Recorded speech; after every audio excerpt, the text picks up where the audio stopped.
Hi అండి, welcome to my channel. ఈరోజు వీడియోలో బచ్చల కూర పచ్చడి తయారీ విధానం చూసేద్దామండి. ముందుగా కారంకి సరిపడిన పచ్చిమిర్చి, 2 టమాటాలు, 1 స్పూన్ ఆయిల్ వేసుకొని బాగా ఫ్రై చేసుకోవాలి. మూత పెట్టుకొని అది కొంచెం ఫ్రై అయిన తర్వాత 1 స్పూన్ జీలకర్ర వేసుకొని మళ్ళీ ఒకసారి కలుపుకోవాలి.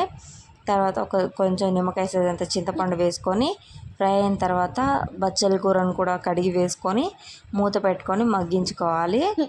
ఒక 5 నిమిషాల పాటు మగ్గిన తర్వాత మూత తీసుకొని కలుపుకొని గంటతోటే మెత్తగా మెదుపుకొని ఒక 2 నిమిషాల పాటు ఫ్రై చేసుకొని స్టవ్ ఆపుకొని పక్కన పెట్టుకోవాలి. చల్లారనిచ్చుకోవాలి.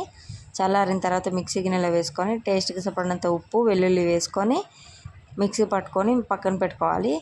ఒక గిన్నెలో 2 స్పూన్ల ఆయిల్ వేసుకొని పోపు దినుసులు, కరివేపాకు, ఆనియన్ వేసుకొని లైట్గా ఫ్రై అయిన తర్వాత పచ్చడిలో వేసుకొని కలుపుకొని సర్వ్ చేసుకుంటే ఎంతో టేస్టీగా ఉంటుంది. Please subscribe to my channel. ఇలాంటి మరిన్ని వీడియో